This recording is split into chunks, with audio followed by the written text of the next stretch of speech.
What are the steps involved in the process of organizing. जब हम किसी भी काम को ऑर्गेनाइज करते हैं, सबसे पहले तो पता होना चाहिए काम है क्या। सबसे देखो, लोगों को काम समझाने से पहले आपको खुद को पता होना चाहिए कि उनसे करवाना क्या क्या है और कौन क्या क्या करने वाला है, राइट। तो आपको सबसे देखो, उससे भी पहले पता होना चाहिए कि ऑब्जेक्टिव क्या है। सबसे पहले पता होना चाहिए कि अचीव करना क्या है। प्रोडक्शन बढ़ानी है आपको 20% से, बट कॉस्ट को इंक्रीज करना है सिर्फ 5% से। जितनी भी कॉस्ट आपकी लगी पिछले महीने में, उसके मुकाबले इस महीने में सिर्फ कॉस्ट बढ़नी चाहिए 5%, बट प्रोडक्शन बढ़नी चाहिए 20%। फाइन। अब एक अच्छा मैनेजर वो होगा जो 5% कॉस्ट में 20% प्रोडक्शन बढ़ा के दिखा दे, वरना तो 10% 15% इंक्रीज पे भी बढ़ाई जा सकती है। आपका टारगेट अचीव हो जाएगा कि चलो 20% से प्रोडक्शन बढ़ गई, बट आप चाहते क्या हो कि कॉस्ट 5% से ही बढ़नी चाहिए। तो अब ये किस पे डिपेंड करता है, एक अच्छी प्लानिंग पे डिपेंड करता है, ठीक है। अब एक्टिविटीज़ क्या क्या इन्वॉल्व होनी चाहिए। अब देखो, हमें थोड़ी मार्केटिंग भी बढ़ानी पड़ेगी। मार्केटिंग बढ़ाने के लिए हमें थोड़ा बहुत डिस्काउंट देना पड़ेगा, बट डिस्काउंट देना एक कॉस्ट है। डिस्काउंट देना एक कॉस्ट है, आप उसमें लॉस कर रहे हो थोड़ा बहुत, ठीक है। इसके अलावा आपको थोड़ा बहुत एडवर्टीजमेंट भी मतलब इंक्रीज करना पड़ेगा। आपको रॉ मटेरियल भी ज़्यादा चाहिए पड़ेंगे। हो सकता है कि आप अपनी फैक्ट्री में 1 घंटा एक्स्ट्रा लेबर यूज़ कर रहे हो, इलेक्ट्रिसिटी ज़्यादा यूज़ कर रहे हो। तो अब सब कुछ तो नहीं कर सकते कि रॉ मटेरियल भी बढ़ा दें, लेबर भी बढ़ा दें और प्रमोशन भी कर लें, है ना। तो अब हमें ये इनमें से चूज़ करना है कि हमारे लिए बेस्ट क्या। और जो भी आप चूज़ करोगे, तो सपोज करो कि आपने डिसाइड करा कि आप रॉ मटेरियल ज़्यादा यूज़ करोगे, जो कॉस्ट आपकी बढ़ रही है वो रॉ मटेरियल में जाएगी 5%, ठीक है। रॉ मटेरियल में आप कर रहे हो, तो अब और थोड़ा बहुत आप एडवर्टीजमेंट भी करोगे, ठीक है। Little bit of advertisement. आपके इस महीने में टीवी पे 5 बार ऐड आएंगे, आपके 5 बार टीवी पे ऐड आएंगे, ठीक है। और 5 बार मतलब पहले हफ्ते में एक ऐड, दूसरे हफ्ते में एक और ऐड, तीसरे हफ्ते में एक और ऐड, चौथे हफ्ते में 2 ऐड आएंगे, ठीक है। तो आपके टोटल ये 5 ऐड टीवी पे भी आएंगे, और जो भी आपका प्रोडक्ट है उसके ऐड आने ज़रूरी हैं, 5 बार आएंगे। और रॉ मटेरियल आप ज़्यादा यूज़ करोगे, तो ऐड वाले डिपार्टमेंट को, मार्केटिंग डिपार्टमेंट को पता होना चाहिए कि ऐड टाइम पे आ रहा है, यानी इसका चेक वो लोग रखेंगे। और उसमें भी कौन क्या क्या करेगा, कौन मीडिया वालों, कौन चैनल वालों से बात करेगा जिस पे ऐड आने वाला है, कौन सेलिब्रिटी से बात करेगा जिसको एंडोर्स करना है आपको अपने प्रोडक्ट के लिए, और कौन ये चेक रखेगा कि टाइम से ऐड आ रहा है या नहीं, कौन इसका चेक। तो काम ये रहेगा, और कौन क्या क्या करेगा सबको पता होना चाहिए। ये क्या चल रहा है, ये ऑर्गेनाइजिंग हो रही है, अभी ध्यान से सुनना, ये ऑर्गेनाइजिंग हो रही है काम की, ठीक है। इसके बाद प्रोडक्शन में कौन किस चीज़ का चेक रखेगा, रॉ मटेरियल कौन खरीद के लेके आएगा, और कौन चेक करेगा कि रॉ मटेरियल अवेलेबल है जितने चाहिए उतने या नहीं, कौन क्वालिटी का चेक रखेगा, ठीक है। तो सबको सबके रोल्स क्लियर होने चाहिए। कौन ये चेक रखेगा कि टाइम से सेल हो रही है या नहीं। अगर डिस्काउंट देना है तो मैक्सिमम कितना डिस्काउंट दिया जा सकता है, ये कौन डिसाइड करेगा, फाइनेंस वाले डिसाइड करेंगे। फाइन। तो अब काम क्या क्या है सबको समझ में आ रहा है कि ये सब एक्टिविटीज़ हैं। अब जितनी भी एक्टिविटीज़ मैंने बोली, एडवर्टीजमेंट की एक्टिविटीज़ मार्केटिंग वाले संभालेंगे, और किस डिपार्टमेंट को कितने पैसे देने हैं। अब प्रोडक्शन वालों को तो बहुत पैसे चाहिए, फाइन। इसके अलावा परचेज वालों को भी पैसे चाहिए, बिकॉज परचेज डिपार्टमेंट वाले ही तो वो होंगे जो रॉ मटेरियल मार्केट से खरीद के लेके आएंगे, तो उनको भी पैसे चाहिए। इसका डिसीजन कौन लेगा, फाइनेंस वाले लेंगे डिसीजन। कितना डिस्काउंट देना है, इसका डिसीजन भी फाइनेंस वाले ही, वैसे तो मार्केटिंग वालों का लेना बनता है। कितना प्राइस डिसाइड करना है प्रोडक्ट का, खैर वो तो हो सकता है कि काफ़ी टाइम से स्टैंडर्ड प्राइस चलता हुआ आ रहा हो, प्राइस बार बार चेंज करने की नीड नहीं है। बट अगर आपको लगता है कि प्राइस को अप डाउन करना है, तो उसका भी डिसीजन लेना पड़ेगा। और वो किसकी अथॉरिटी है डिसीजन लेने की, कौन डिसीजन। तो ज़रा मेरी बात को ध्यान से समझो, जो भी चीज़ें मार्केटिंग से रिलेटेड है, एडवर्टीजमेंट एंड ऑल, वो सब मार्केटिंग वाले संभालेंगे। फाइनेंस का कितना एलोकेशन करना है, वो फाइनेंस वाले संभालेंगे।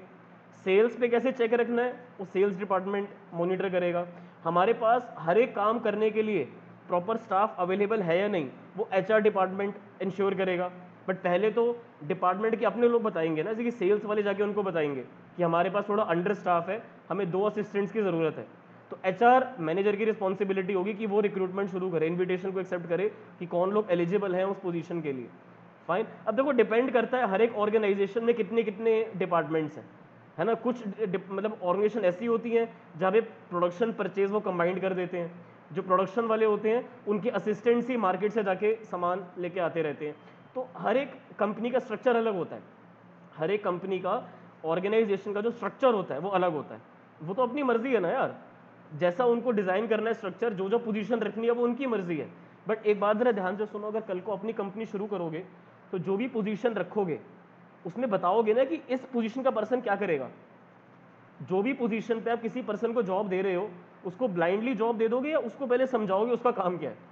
उसको भी तो क्लैरिटी चाहिए कि अब मुझे आप जॉब दे रहे हो तो उसकी क्वालिफिकेशन से मैच होनी चाहिए जॉब, और जो जो वो काम करेगा उसका थोड़ा बहुत तो उसको एक्सपीरियंस होना चाहिए।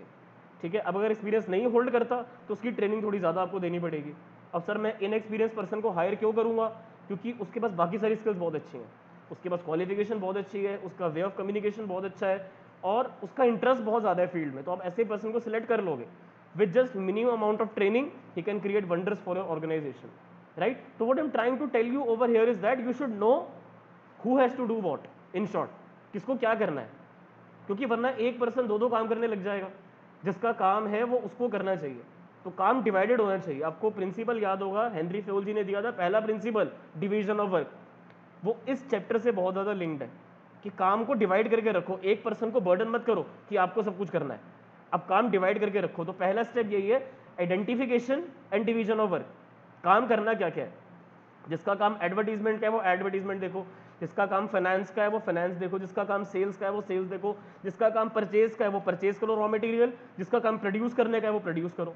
बट इससे पहले, इस चीज़ से भी पहले जो ज़्यादा चीज़ ज़रूरी है वो एक्टिविटीज़ क्या क्या है। जैसे एडवर्टीजमेंट एक एक्टिविटी है, डिस्काउंट देना एक एक्टिविटी है, सेल्स करना एक एक्टिविटी है, रॉ मटेरियल खरीदना एक एक्टिविटी है।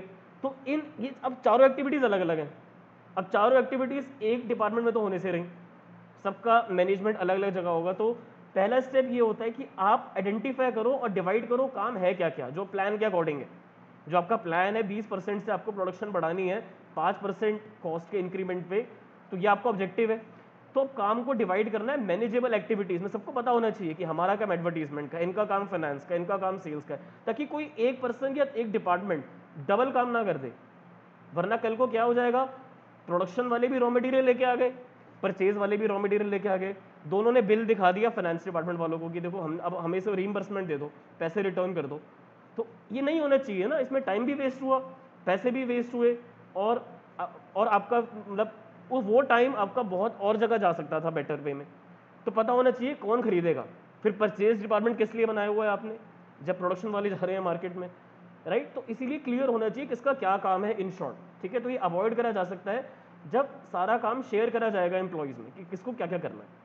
फिर next step is obviously departmentalisation. जो group of people same interest share करते हैं उनको हम एक डिपार्टमेंट में रखेंगे। जो सेल्स वाले हैं वो सेल्स में रहेंगे, फाइनेंस वाले फाइनेंस में, ताकि डुप्लीकेट नहीं हो डिपार्टमेंट्स का काम। एक बार काम समझ में आ गया क्या क्या करना है और डिवाइड कर दिया एक्टिविटीज़ को कि एडवर्टीजमेंट का काम चाहिए हमें, प्रोडक्शन का काम देखना है, क्वालिटी का काम देखना है, फाइनेंस का काम देखना है, ठीक है। तो जो सिमिलर एक्टिविटीज़ है उनको एक डिपार्टमेंट में ग्रुप कर दिया जाएगा कि ये काम इसमें होगा। जैसे जो बंदा जिसमें बेस्ट है वो उसमें उसी को रखो जिससे वो उस चीज़ का बेस्ट प्रोड्यूस करे। बिल्कुल, one of the student is saying कि सर हम ऐसा कर सकते हैं कि जो पर्सन जिस चीज़ में सबसे ज़्यादा पोटेंशियल रखता है, अगर हम उससे रिलेटेड उसको कोई जॉब देंगे तो वो अपनी 100% पोटेंशियल पे काम करेगा, वो उसकी ग्रोथ एंड डेवलपमेंट के लिए भी बहुत अच्छा होगा। अब फॉर एग्जांपल किसी पर्सन ने अगर MBA मार्केटिंग में करी है, तो ऐसा नहीं होता कि उसको सिर्फ मार्केटिंग के जॉब ऑफर्स आएंगे, उसको फाइनेंस के भी ऑफर्स आएंगे, उसको HR के भी ऑफर्स आएंगे, बट उसको मार्केटिंग में जाना चाहिए, क्योंकि उसकी जो मास्टर्स इन बिजनेस एडमिनिस्ट्रेशन हुई है MBA, वो उसकी मार्केटिंग में हुई है। तो हाउ कैन ही बी और she be fit in finance और HR? फाइन। अब सर वो HR और फाइनेंस में कैसे जा सकता है, क्योंकि वो सब्जेक्ट्स होते हैं मार्केटिंग में भी। ऐसा नहीं है कि आपको मार्केटिंग में, अगर मार्केटिंग में स्पेशलाइजेशन है आपकी, तो जो आपने MBA करा उसमें जो आपके मैक्सिमम सब्जेक्ट्स थे वो मार्केटिंग से रिलेटेड रहे हैं, बट बाकी आपने फाइनेंस और HR की नॉलेज भी ली है, obviously that is the base of any field of management, but you should be put under the job of marketing only, right. But there is a possibility कि you can be hired in finance और HR also, अगर आपका interview clear हो गया, group discussion clear हो गया, और company के एग्जीक्यूटिव को लग रहा है कि हाँ ये पर्सन सेट हो जाएगा, और अपने कोई कोर्स कर रखा है फाइनेंस से रिलेटेड या फिर HR से रिलेटेड, तो कोई कंपनी वाले को दिक्कत नहीं होगी आपको सिलेक्ट करने में। कंपनी को कोई क्वालिटी वाले एम्प्लॉइज चाहिए। इट इज़ नॉट लाइक कि हमें आपकी क्वालिफिकेशन से फ़र्क पड़ता है, हमें फ़र्क पड़ता है कि आपका एक्सपीरियंस क्या है, नॉलेज क्या है, और आपकी कम्युनिकेशन स्किल्स कैसी हैं, और आपकी ऑब्वियसली टेक्निकल स्किल्स कैसी हैं। जिस डिपार्टमेंट में आप आ रहे हो, राइट। तो बट फिर भी अगर आपको उस फील्ड में रखा जाएगा जिसमें आप स्पेशलिस्ट हो तो आपके लिए भी अच्छा, तो then you won't feel like working. आपको ऐसा लगेगा कि आप अपनी कोई हॉबी का काम कर रहे हो जो आपकी हॉबी है। तो इसीलिए वो करना चाहिए जो अच्छा लगे, वो नहीं करना चाहिए जो सब कर रहे हैं। जो सब कर रहे हैं अगर आप वो करोगे तो उससे आपको कभी खुशी नहीं मिलेगी, क्योंकि वो लोग भी खुश नहीं है जो कर रहे हैं। तो हमेशा वो करना, तो रिग्रेट रहेगा कि क्यों वो नहीं करा जिसमें हमारा इंटरेस्ट था। तो अपना फील्ड ऑफ इंटरेस्ट समझो, उसको फिर मनी में कन्वर्ट करो। जो आपका स्पेशलाइजेशन है उसको अगर आप मनी में कन्वर्ट करोगे तो आपको और इंटरेस्ट बना हुआ रहेगा। बट जो भी करो अच्छे से करो। इट इज़ नॉट लाइक कि इंटरेस्ट है तो कहीं ना कहीं से पैसे आ जाएंगे, नहीं। इट इज़ रिक्वायर्ड कि you should be doing continuous improvement. ठीक है, खुद को हमेशा अपग्रेड करते रहो यार, क्योंकि बाकी लोग भी कर रहे हैं। कभी भी नॉलेज स्टैग्नेट मत कर देना कि जहाँ पर हम वहीं रुक जाएंगे हमेशा। ठीक है, और हमें डिज़ायर करना चाहिए हमारी नॉलेज और स्किल्स हमारी एक्सीड करें, बढ़ती रहे हमेशा। तो ऑर्गेनाइजिंग यही बोल रहा है कि काम को डिवाइड करो लोगों में, और स्पेशलाइजेशन इससे आ जाएगी। ठीक है, इससे क्या होगा, आप एक पर्सन से एक ही काम करवाओगे तो वो उस चीज़ में क्या हो जाएगा, स्पेशलिस्ट। उसको काम को करने के बेस्ट मेथड, बेस्ट वेज पता लग जाएंगे।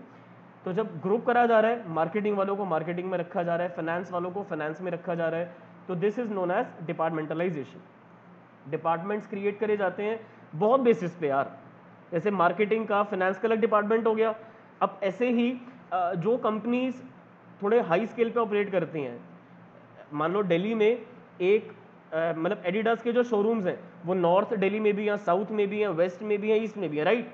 दिल्ली में हर जगह पर एडिडास के आउटलेट्स हैं जहाँ से जाके आप शूज़ एंड बाकी उनका स्पोर्ट्स वियर परचेज कर सकते हो। तो हर एक डिवीजन का एक हेड होगा।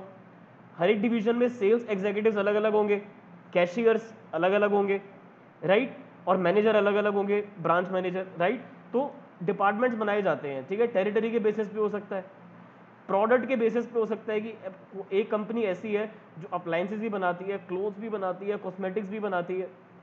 ठीक है, तो हर एक डिपार्टमेंट अलग अलग हो गया, इनके मैनेजर अलग होंगे, यहाँ मैनेजर अलग हो गए, यहाँ मैनेजर अलग हो गए, राइट। बट डिपार्टमेंट्स, अगर आप एक चीज़ भी बना रहे हो ना तब भी तो डिपार्टमेंट चाहिए।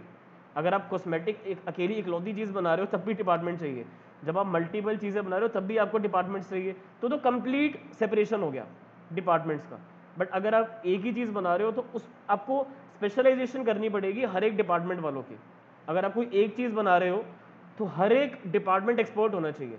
बट अगर आपके इस वे में डिपार्टमेंट्स हैं तो आपका प्रोडक्ट स्पेशलाइजेशन होना चाहिए।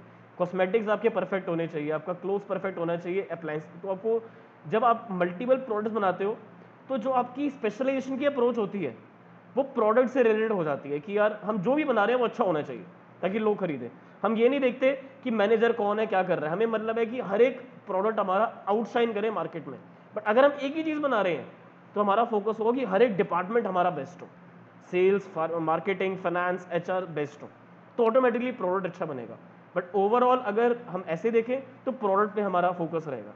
अगर प्रोडक्ट अच्छा नहीं बन रहा तो फिर हम डिपार्टमेंट का इवैल्यूएशन करेंगे, कहाँ क्या दिक्कत आ रही है, किस डिपार्टमेंट में क्या प्रॉब्लम आ रही है। तो डिपार्टमेंटलाइजेशन का मतलब बहुत डिटेल्ड मीनिंग है यार। ये रीजन वाइज भी हो सकता है, मतलब मल्टीपल प्रोडक्ट्स के लिए भी हो सकता है। सिंगल ऑर्गेनाइजेशन में जहाँ पर एक प्रोडक्ट बन रहा है वहाँ पर मल्टीपल डिपार्टमेंट्स हो सकते हैं। तो डिपार्टमेंट में बहुत वास्ट मीनिंग है इस वर्ड का।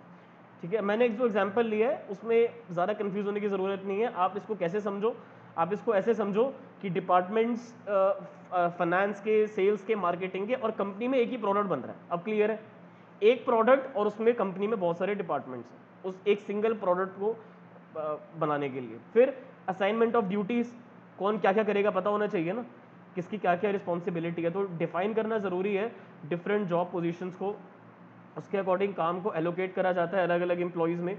ठीक है, एडवर्टीजमेंट का काम आपका है, डिज़ाइन करने का। अब देखो, एडिटर अलग होगा, क्रिएटर अलग होगा, एंड चेक रखने वाला अलग पर्सन होगा, डिस्कशन करने वाला मीडिया चैनल वालों से अलग पर्सन होगा। तो अलग अलग काम एलोकेट करे जाएंगे। तो एक बार डिपार्टमेंट बन गया पूरा। अब ये पूरा जो डिपार्टमेंट है किस चीज़ का है, मार्केटिंग का है। ये मार्केटिंग डिपार्टमेंट है। Each of them is placed under the charge of an individual. कौन इंडिविजुअल, मार्केटिंग मैनेजर, उसके अंडर में उसकी पूरी टीम आ गई। फाइन, तो जॉब समझाई जाएंगी, आपको ये करना है, आपको आपको बात करनी है चैनल वालों से, आपको बनाना है बजट, आपको देखना है कि सारा काम सही से हो रहा है या नहीं। तो ये हो गया एलोकेशन, हर एक मेंबर को पता है कि कौन किस में अच्छा है, यही ठीक है। जैसे अगर एक बंदा वो मार्केटिंग भी करेगा, वो उससे बात भी करेगा, परचेज भी करेगा, तो वो नहीं हो पाएगा वेरी क्योंकि गुड। वो एक ही चीज़ में स्पेशलाइज हाँ, है। वन तो स्टूडेंट इज सेइंग कि उसका वो प्रोड्यूस भी नहीं कर पाएगा उतना, वो ना क्वालिटी आएगी और टाइम वेस्ट, मनी वेस्ट सब वेस्ट होगा। तो इसलिए उन्होंने बंदों मतलब पर्सन को खड़ा कर देगा जो जिसमें एक्सपर्ट है, जिससे वो उनको उनसे बात करेगा, अपने वो जो उनका वो है अपना काम वो अच्छे से वो करेगा। Very good. जिस पर्सन की कम्युनिकेशन स्किल्स अच्छी हैं उनको चैनल वालों से कम्युनिकेशन के लिए बोला जाएगा। जिस पर्सन की बजटिंग अच्छी है, नेगोशिएशन स्किल्स अच्छी हैं, वो पर्सन मार्केटिंग में ही, क्योंकि बजट प्रेजेंट करना पड़ेगा ना फाइनेंस वालों को, आपको थोड़ी फाइनेंस वाले ये काम करेंगे कि बजट, वो तो कैलकुलेशन देखेंगे और आपको बताएंगे कि बेस्ट क्या है, राइट। तो वो भी उनको एक प्रपोजल देना पड़ेगा कि देखो अगर हम टीवी पे ऐड डालेंगे तो इतनी कॉस्ट है, अगर हम न्यूज़पेपर में प्रिंट करेंगे तो इतनी कॉस्ट है, तो everything needs to be separately, ये सब सेपरेटली होगा। वन स्टूडेंट हैज सेड कि सर ये काम इसीलिए सिंगल पर्सन को नहीं दिए जाते, बिकॉज एक सिंगल पर्सन कितना प्लान कर लेगा, अगर कर भी लेगा तो वो क्वालिटी वाली बात नहीं आएगी। तो इसी चीज़ के लिए लोग एक्सपर्ट होते हैं अपनी अपनी फील्ड में, किसी कम्युनिकेशन स्किल्स अच्छी हैं, किसी की बजटिंग स्किल्स अच्छी हैं, किसी की नेगोशिएशन स्किल्स अच्छी हैं। तो हर एक पर्सन अपनी स्किल में होता है, उसके अकॉर्डिंग उसको जॉब मिलनी चाहिए। तो ये एसेंशियल है कि एक इफेक्टिव परफॉर्मेंस के लिए कि प्रॉपर मैच होना चाहिए कि जॉब किस चीज़ की है और एक पर्सन क्या कर सकता है। अगर आप उस पर्सन को उससे रिलेटेड काम दे दोगे तो वो अच्छे से करेगा, उसको वही ड्यूटी जो जिसमें वो अच्छा है। इसीलिए ये काम आपका शुरू हो जाता है जब आप उसको सिलेक्ट कर रहे हो। तो जब इंटरव्यू लोगे तो बड़ा सोच समझ के सिलेक्ट करा जाता है कि आपके लिए कंपनी के लिए बेस्ट क्या होगा। इसीलिए अगर 100 लोग अप्लाई करते हैं तो एक पर्सन सिलेक्ट होता है। तो यही रीज़न है, जो बेस्ट सूटेड होता है कंपनी के अकॉर्डिंग उसको कंपनी सिलेक्ट करती है। He might or not be the most suitable one, but that's why just to satisfy themselves they need to follow a process. First of all they will conduct an examination, फिर examination के बाद वो interview लेंगे, interview के बाद group discussion करवाएंगे, group discussion के बाद मेडिकल एग्जामिनेशन करेंगे, फिर आस पड़ोस में उस पर्सन के लोगों से पूछेंगे कैसा पर्सन है, पता होना चाहिए ना उसकी हैबिट्स क्या है, क्योंकि कल को आपने उसको सैलरी दे दी वो आया ही नहीं, गायब हो गया, पता होना चाहिए हर एक चीज़। फिर उससे आप साइन करवाओगे कॉन्ट्रैक्ट ऑफ एम्प्लॉयमेंट कि हाँ अब आप परमानेंट एम्प्लॉय हो गए हमारे। तो इसीलिए जो काम दिया जाता है वो उन लोगों को दिया जाता है जो उसको करने के लिए बेस्ट फिटेड है। जो पर्सन जिस चीज़ में अच्छा है उसको वो वाला काम दिया जाना चाहिए। अब अगर आप एक पर्सन को मल्टीपल काम दोगे तो वो उस लेवल से परफॉर्म नहीं कर पाएगा, ठीक है। अगर आप मछली को बोलोगे कि पेड़ पे चढ़ो, कैसे चढ़ेगी? How can a fish climb a tree, right? तो how can we swim under water for long time? We can't. तो हर एक पर्सन की जो बॉडी है, हर एक पर्सन की जो मेंटेलिटी है, नॉलेज है, एक्सपीरियंस है, वो डिफरेंट है, ठीक है। ऐसे तो हर एक पर्सन इंजीनियर बन जाएगा, हर एक पर्सन डॉक्टर बन जाएगा, ऐसा नहीं होता ना। इकोनॉमी में हर किसी की ज़रूरत है, जितनी ज़रूरत लेबर की है उतनी ज़रूरत डॉक्टर की भी है, फ़र्क समझो। तो सबकी ज़रूरत है, हर कोई अपनी चीज़ में अच्छा है, कोई मार्केटिंग में अच्छा है, कोई फाइनेंस में अच्छा है, कोई कम्युनिकेशंस में अच्छा है, कोई तो वो एचआर में जा सकता है, कोई किसी चीज़ में अच्छा है। तो हर एक पर्सन जो जिस चीज़ में अच्छा है, अगर आप आइडेंटिफाई कर लेते हो कि मैं इस चीज़ में अच्छा हूँ या मैं इस चीज़ में अच्छी हूँ, तो आप कभी लाइफ में फेल नहीं होगे अगर आप कॉन्टिन्यूस इंप्रूवमेंट करते रहोगे तो, ठीक है। अच्छे होगा मतलब ये नहीं कि हमेशा अच्छे रहोगे, क्योंकि आपसे अच्छे बहुत लोग बैठे हैं, कंपटीशन बहुत ज़्यादा है, पॉपुलेशन बढ़ती जा रही है। तो आपको अगर एक्सेल करना है तो आपको खुद को डेवलप करते रहना पड़ेगा।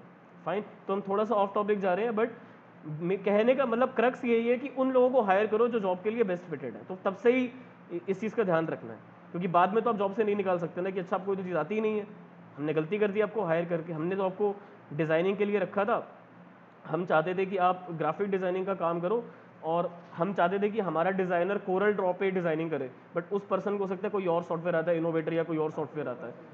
तो हाँ, आप लोगों ने सिलेक्ट किया था मुझे, तो पर तो पहले ही क्लैरिटी होनी चाहिए किसको आप हायर कर रहे हो और उससे क्या काम करवाओगे। Establishing authority and reporting relationship, लोगों को बताओगे ना कि आपके कलीग कौन है, आपके साथ वाले कौन है, आपके बॉस कौन है और आपके जूनियर कौन है, इफ़ एनी। तो एवरीवन शुड नो कि टीम का स्ट्रक्चर क्या है, राइट। तो मियरली सिर्फ काम समझाना ज़रूरी नहीं है, ये भी ज़रूरी है कि सबको पता हो कि किससे ऑर्डर लेने हैं और आप किसके लिए अकाउंटेबल हो, है ना। जिससे ऑर्डर लोगे आप उसके लिए तो अकाउंटेबल होगे। अगर मुझे मेरे बॉस ऑर्डर दे रहे हैं तो मतलब वो सुपीरियर है और मैं उनके लिए अकाउंटेबल हूँ, मुझे मेरी आंसरेबिलिटी उनको ही रहेगी ना, काम पूरा होने या नहीं पूरा होने की। तो एक क्लियर होना चाहिए hierarchical structure. Hierarchical means from top to bottom, कौन कहाँ स्टैंड करता है कंपनी में, सबको पता होना चाहिए। जो टॉप वाले हैं उनकी अथॉरिटी बहुत ज़्यादा है एज कम्पेयर टू जो लोग बॉटम लेवल पे आ रहे हैं, तो क्लियर होना चाहिए। इससे डिपार्टमेंट्स कोऑर्डिनेट कर पाते हैं आपस में, राइट। देखो मार्केटिंग, फाइनेंस सब लोग एक लेवल पे हैं, फिर इनसे नीचे आ जाते हैं ऑपरेशनल लेवल वाले, फिर वर्कर्स आ जाते हैं। तो सबको पता होना चाहिए हायरार्की में कौन ऊपर है कौन नीचे। तो जो ऊपर रहेगा वो ऑर्डर दे सकता है, जो नीचे है उनको उनकी अकाउंटेबिलिटी है, उनको ऑर्डर फॉलो करने हैं। तो ऑर्गेनाइजिंग का मोटा मोटा मतलब समझो, देखो इसका बहुत डिटेल्ड मीनिंग है वैसे तो, बट अगर मैं इसकी समरी बताऊं तो समरी सिर्फ 3-4 वर्ड्स में खत्म कर दूंगा मैं। सबको पता होना चाहिए क्या क्या करना है। इस क्लैरिटी को ऑर्गेनाइजिंग बोलते हैं। Everyone should be knowing what they are to do in the organization, their roles should be clear. So for that first of all we need to divide and identify the work, कि काम क्या करना है, और divide करो यार। Add create करने वाला कोई और होगा, एडिट करने वाला कोई और होगा, और चैनल वालों से बात करने वाला कोई और होगा। तो डिवाइड कर दिया आइडेंटिफाई करने के बाद, फिर डिपार्टमेंट, ये किसका डिपार्टमेंट है, मार्केटिंग वालों, तुम ये सब देखोगे। फिर ऐसे ही जो बाकी काम ऊपर आइडेंटिफाई हुए होंगे उसके अलग डिपार्टमेंट बनाए जाएंगे, राइट। फिर ड्यूटीज असाइन करी जाएंगी, किसको क्या क्या करना है, बट उसके लिए पता होना चाहिए कि हमें कितने लोग रिक्वायर्ड है डिपार्टमेंट में। जब पता लग जाएगा इतने इतने लोग रिक्वायर्ड है, हमें मार्केटिंग में 3 डिफरेंट काम के लिए लोग चाहिए, तो 3 लोगों को उनकी ड्यूटी समझाई जाएंगी, आपका ये काम है, आपका ये काम है, आपका ये काम है। फिर उनको बताया जाएगा कि देखो आप इन लोगों को ऑर्डर दे सकते हो, आप इन लोगों के बॉस हो, और इन लोगों से आपको ऑर्डर लेने हैं, ये आपके डिपार्टमेंट के मैनेजर हैं। फिर इनके भी ऊपर के मैनेजर कौन है, ठीक है, तो मैनेजर के भी तो मैनेजर होते हैं। अब जैसे मार्केटिंग मैनेजर है, अब मार्केटिंग मैनेजर के ऊपर तो बहुत सारे लोग हैं, सीईओ, सीएफओ, सीएमओ, बहुत सारे लोग हैं जो उनके ऊपर है, राइट। तो सबको अपनी डेजिग्नेशन पता होनी चाहिए कि ऑर्गेनाइजेशन के स्ट्रक्चर में वो कहाँ स्टैंड कर रहे हैं, तो हर कोई खुद को बॉस मानने लग जाएगा। अब ये होता है पार्टनरशिप फर्म में, अगर आप किसी पार्टनर के साथ कोई पार्टनरशिप फर्म शुरू करते हो तो दोनों बराबर हो गए। अब प्रॉब्लम ये आती है किसके आइडियाज आगे यूज करे जाएंगे through out the partnership time period, right. क्योंकि देखो यार, जब कंपनी होती है तो कंपनी में सबसे ऊपर कौन लोग आ रहे हैं, फिर उनके नीचे कौन कौन है पता होता है, बट पार्टनरशिप फर्म में दोनों पार्टनर बराबर मान लिए जाते हैं। तो पार्टनरशिप में इसीलिए थोड़ा सा क्योस ज़्यादा रहता है काम को ऑर्गेनाइज करने में as compared to a private and a public limited company.